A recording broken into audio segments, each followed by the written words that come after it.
हम लोग संसार के मलिन जीव, कलिमल ग्रसित प्राणी, भेड़ बकरी चराने वाले जैसे लोग भगवान नाम हीरा है, उसकी कीमत नहीं जानते। उसका कई बार जैसे तैसे प्रयोग भी कर देते हैं। सामान्य परिस्थिति में भी नाम की शक्ति लगा देते हैं। लेकिन श्री गोस्वामी तुलसीदास जी, श्री कबीरदास जी, श्री रैदास जी, श्री नानक जी, श्री चैतन्य जी, श्री रामानुजाचार्य जी, श्री रामानंदाचार्य जी, ये इत्यादि ये जो महापुरुष हैं, ये महापुरुष जौहरी हैं और ये भगवान नाम की महिमा को अच्छी प्रकार से जानते हैं। इसलिए भगवान नाम का प्रयोग कभी वे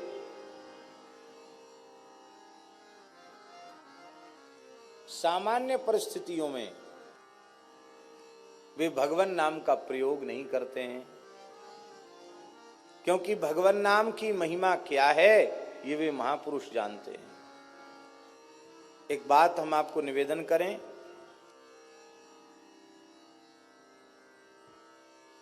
एक बहुत बड़े विद्वान थे, इतिहास प्रसिद्ध विद्वान,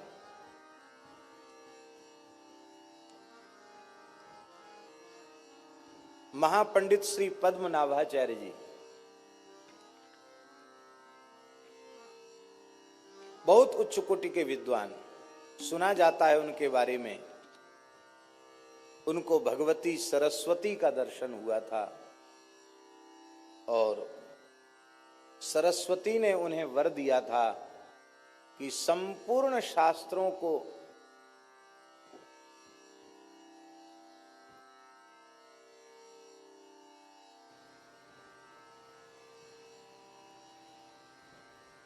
तुम आद्योपांत समझ सकोगे, जान सकोगे। शास्त्रार्थ में तुम्हारा कोई प्रतिद्वंदी धरती पर नहीं होगा। और 100 गाड़ी में ग्रंथ लद के चलते थे। आज से 700 साल पुरानी बात है। कितने साल पुरानी बात? 100 गाड़ियों में ग्रंथ लद के चलते थे उनके। जिस पंडित को शास्त्रार्थ में हरा देते थे उसके ग्रंथ छीन लेते थे। वे महापंडित पद्मनाभ काशी पहुंचे। काशी के विद्वानों में हड़कंप मच गया। इतना बड़ा विद्वान, समस्त शास्त्रों का समर्थ वक्ता, विद्वान, भगवान के सप्तपुरी में विग्रह में वाराणसी भगवान की नासिका है। नाक माने इज्जत होती है, प्रतिष्ठा। ज्ञानियों की नगरी, विद्वानों की नगरी, विद्या की नगरी काशी भगवान की नाक है। काशी के विद्वान घबराए। हम लोग एक एक विषय के पंडित हैं, वे समस्त शास्त्रों का पंडित है, सरस्वती का वर इससे प्राप्त है। कहीं ऐसा न हो कि हम लोग हार जाएं तो काशी की नाक कट जाए। तो विद्वानों ने काशी विश्वनाथ जी की उपासना की।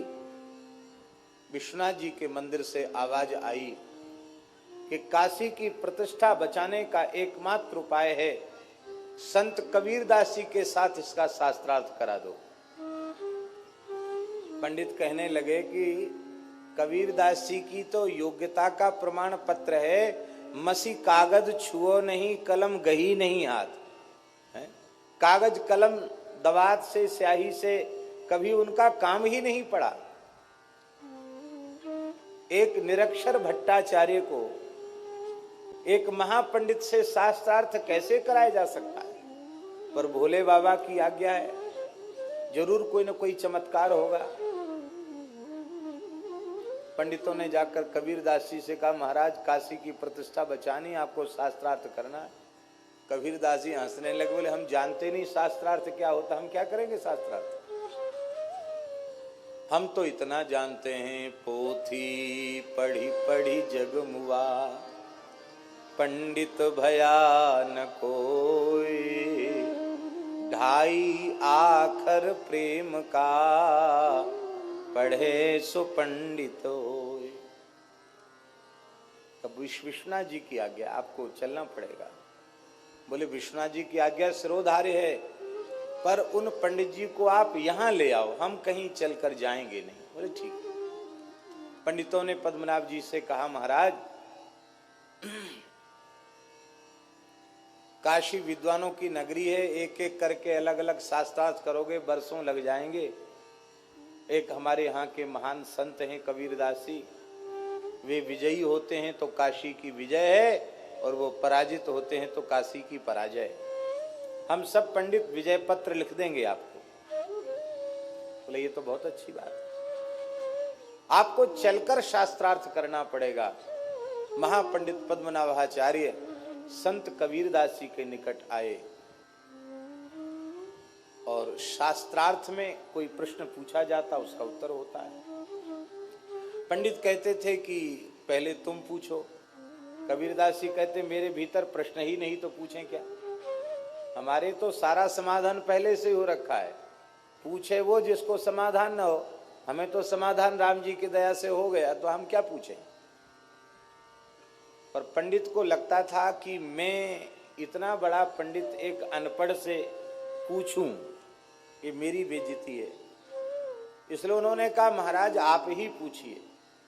कबीर जी ने कहा अपने संबंध में तो मेरा कोई प्रश्न है ही नहीं, हम आपसे आपके संबंध में पूछ रहे हैं। हाँ महाराज जरूर पूछिए। महाराज चतुराई से पंडिताई से उत्तर मत देना, जैसे सीधे साधी भाव से आप उत्तर देना, उसी कक्षा में बैठकर उत्तर देना। नहीं, पंडित लोग बहुत बात बनाना जानते हैं।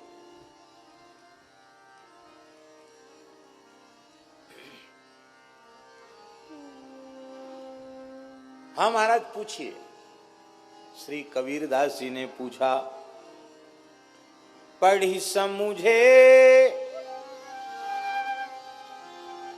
पढ़ी समझे या समझी पढ़े, अहो कहो द्विज राय,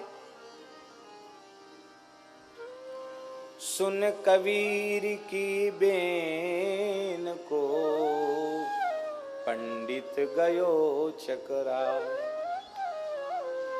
तत्वज्ञानी संत कबीर की वाणी विचित्र। उन्होंने कहा पंडित जी हमें ज्यादा नहीं पूछना आपसे आपके बारे में, आपने पढ़ के समझा कि समझ के पढ़ा। क्या कहा? आपने पढ़ के समझा कि समझ के पढ़ा। आखिर तो महान शास्त्रों के मर्मज्ञ विद्वान थे, इतना गूढ़ प्रश्न मेरे बारे में कर रहे हैं। बहुत देर तक पंडित जी मौन रहे, और अंत में उन्होंने कहा, बाबा सच्ची बात यह है, न मैंने समझ के पढ़ा और न मैंने पढ़ के समझा।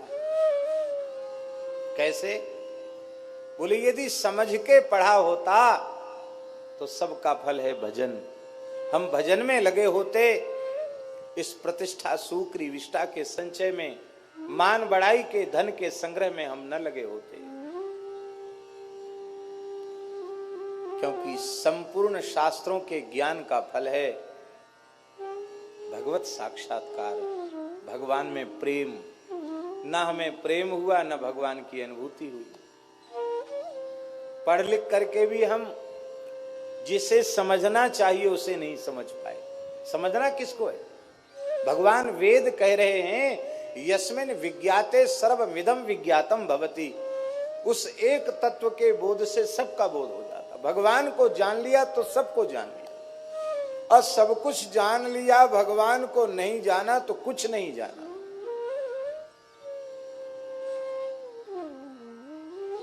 तो न हमने पढ़ के समझा और न समझ के पढ़ा। समझ के पढ़ते तो भी भजन ही करते। समझ के पढ़ना क्या है? किस लिए पढ़ना?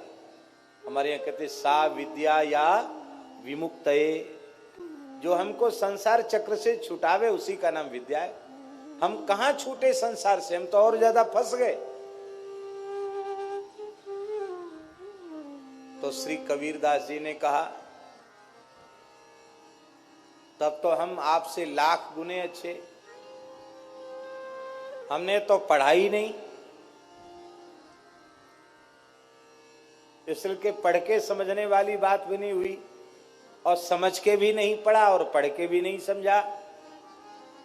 क्यों? बोले हमारे गुरुदेव श्री मदाद्य रामानंदाचार्य भगवान ने केवल एक ही बात कही थी, बच्चा राम राम करो। बस मैं राम राम करने लग गया, और राम राम जपते जपते जो पढ़ के समझते हैं लोग और जो समझ के पढ़ते हैं, वो केवल राम राम करके मैं समझ गया।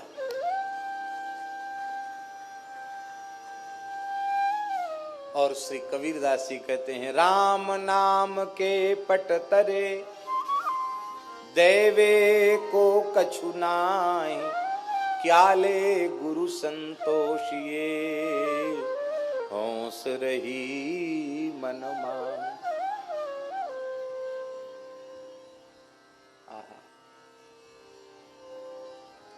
इतने बड़े महापंडित के अहंकार को कबीर जी ने चूर कर दिया। फिर अभी भी समर्पण नहीं हुआ। हमारा समर्पण जल्दी होता नहीं। आगे उत्साह तो उनका ठंडा पड़ गया कि आगे कुछ नहीं बोलना, चुप हो गए, उठ के चले गए। लेकिन अभी उनका समर्पण नहीं हुआ था, अहम शून्य वे नहीं हो पाए थे। विश्वनाथ जी ने विचार किया, इतना बड़ा विद्वान यदि इसका भी उद्धार न हो तो शास्त्रों की महिमा क्या है, संत की महिमा क्या है। कबीरदास जी जैसे संत से मिलने के बाद इसका कल्याण होना चाहिए। कल्याण कैसे हो? तो ऐसा कोई दृश्य उपस्थित हो कि इसको वैराग्य हो जाए। तो महापंडित पद्मनाभ सायंकालीन संध्या वंदन कर रहे थे, एक पीपल के नीचे बैठ के संध्या कर रहे थे। काशी की बात है। तो उनको एक दृश्य भगवान विश्वनाथ जी ने दिखा दिया। उनको दिखाई पड़ा कि पीपल की सब डालियों पर कोई न कोई भूत प्रेत बैठे हैं। एक डाली खाली है, एक भूत आया उस पर बैठ गया। तो जो पहले बैठे थे ना शाखाओं पर भूत, वो सब झगड़ने लगे। बोले तू यहाँ कैसे बैठा, इस पर मत बैठ। बोले सब डालियां भरी हैं, यही खाली है इसलिए इस पर बैठ गया। बोले खाली तो है पर ये रिजर्व है, पहले से आरक्षित है। ये किसके लिए? बोले महापंडित पद्मनाभ मर के प्रेत बन के इसी पे रहेगा, उसके लिए आरक्षित है। दूसरे प्रेतों ने कहा भला इतना बड़ा शास्त्रों का विद्वान पंडित, संध्या गायत्री संपन्न ब्राह्मण, भला प्रेत क्यों बनेगा? तो एक वृद्ध प्रेत बोला तुमको पता नहीं है, जो ब्राह्मणों को गुरुम तुम कृत्य हूं कृत्य विप्रम निर्जित्य वादतः, भगवान महर्षि मनु ने लिखा है, मनु जी ने कहा है, जो गुरुजनों को अपने से बड़ों को तू करके हूं करके अपमानित करता है, उत्तर देता है, और ब्राह्मणों को शास्त्रार्थ में पराजित करके उनका अपमान करता है, उसे पिशाच की योनि, भूत प्रेत की योनि में जाना पड़ता है। तुमने नहीं पढ़ा है? इसने तो न जाने जीवन में कितने ब्राह्मणों को अपमानित किया है, ये तो अवश्य ही प्रेत बनेगा। तब एक प्रेत बोला इतना बड़ा पंडित प्रेत बने ये अच्छी बात नहीं, हम लोग अनुभव कर रहे हैं प्रेत योनि कितनी दुखदाई है, ये बच सकता है क्या? बोले हाँ बच सकता है। ये यदि अहंकार शून्य होकर संत कबीरदास जी के चरण पकड़ ले तो बच सकता, नहीं तो नहीं बच सकता।